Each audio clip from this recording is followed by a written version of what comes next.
Welcome back. Bulletin کا باقاعدہ آغاز کریں اور بتائیں آپ کو پشاور میں ورسک روڈ پر نجی بینک اور اسکول کے قریب دھماکہ ہوا ہے۔ پولیس کے مطابق دھماکے میں 3 بچوں سمیت 4 افراد زخمی ہو گئے۔ LRH کے ترجمان نے بتایا کہ ورسک روڈ دھماکے کے 4 زخمیوں کو لیڈی ریڈنگ ہسپتال لایا گیا، جن میں 3 بچے اور 1 شخص شامل ہے۔ ترجمان کا کہنا ہے کہ زخمی بچوں کی عمر 7 سے 10 سال کے درمیان ہے۔ 2 زخمی بچوں کی حالت تشویشناک ہے۔ پولیس کا کہنا ہے کہ دھماکہ بارودی مواد پھٹنے سے ہوا۔ SP ورسک راشد خان نے میڈیا سے گفتگو کرتے ہوئے کہا، دھماکہ صبح 9:10 پر ہوا۔ دھماکے میں 4 کلو گرام بارود استعمال کیا گیا۔ SP راشد خان نے کہا کہ بارودی مواد سڑک کنارے سیمنٹ بلاک میں چھپایا گیا تھا۔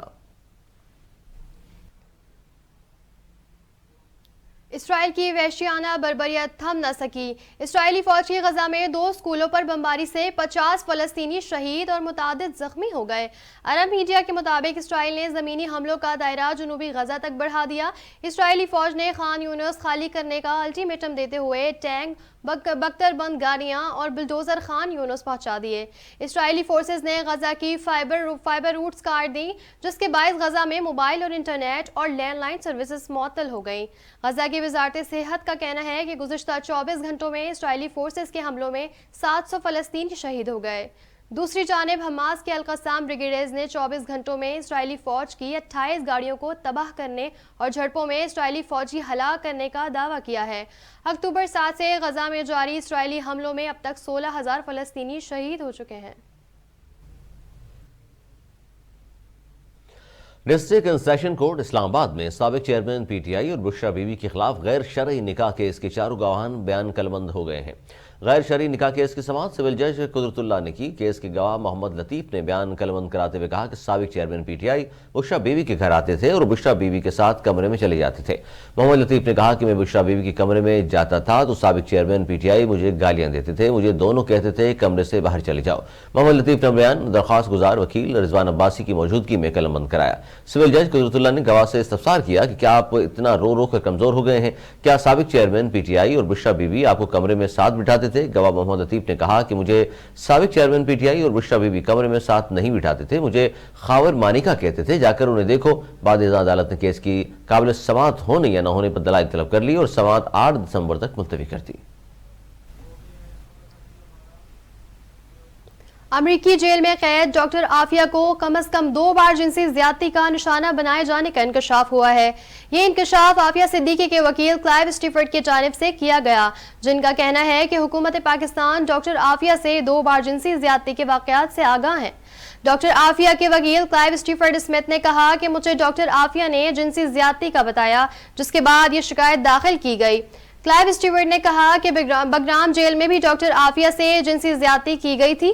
ڈاکٹر عافیہ سے بگرام جیل میں جنسی زیادتی بطور تفتیشی حربہ کی گئی۔ وکیل کلائیو اسٹیفرڈ اسمتھ کے مطابق ڈاکٹر عافیہ سے آئے دن بدسلوکی اور تشدد کیا جاتا تھا۔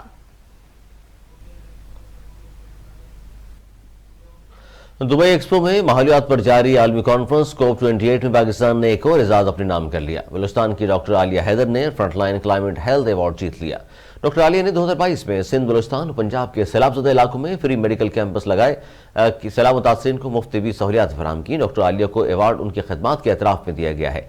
ڈاکٹر عالیہ حیدر کا تعلق کوئٹہ کے ہزارہ برادری سے ہے۔ انہوں نے ابتدائی تعلیم کوئٹہ میں نسل 9 ہزارہ اسکول سے حاصل کی اور انہوں نے FSSC اسلامیہ گرلز کالج کوئٹہ سے کی، جس کے بعد وہ MBBS کرنے چین چلی گئیں۔ ڈاکٹر عالیہ حیدر اس وقت لاہور میں ہی مقیم ہیں، تاہم ان کی فیملی کوئٹہ میں مقیم ہے۔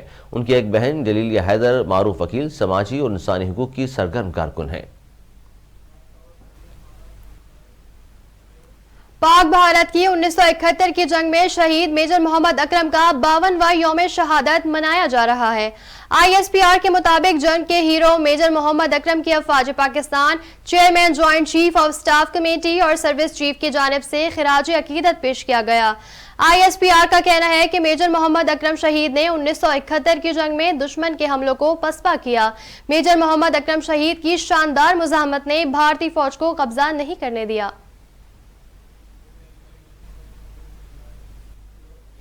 نیوزی لینڈ ویمنز کے خلاف پاکستان کرکٹ ٹیم کی پہلی مرتبہ T20 سیریز جیت کر تاریخ رقم کر دی۔ ڈونین میں کھیلے گئے سیریز کے دوسرے T20 میچ میں نیوزی لینڈ ویمنز نے ٹاس جیت کر پاکستان ویمنز کو بیٹنگ کی دعوت دی، جس نے 20 اوورز میں 6 وکٹوں کے نقصان پر 137 رن سکور کیے، جو کہ نیوزی لینڈ کے خلاف پاکستان ویمنز کا سب سے بڑا سکور تھا۔ ہدف تعاقب میں کیوی ویمنز ٹیم 7 وکٹوں پر 127 رنز بنانے میں کامیاب ہو سکی۔ فاطمہ ثنا نے 22 رنز دے کر 3 وکٹیں حاصل کی۔ سعدیہ اقبال نے 29 رنز دے کر 2 کھلاڑیوں کو آؤٹ کیا۔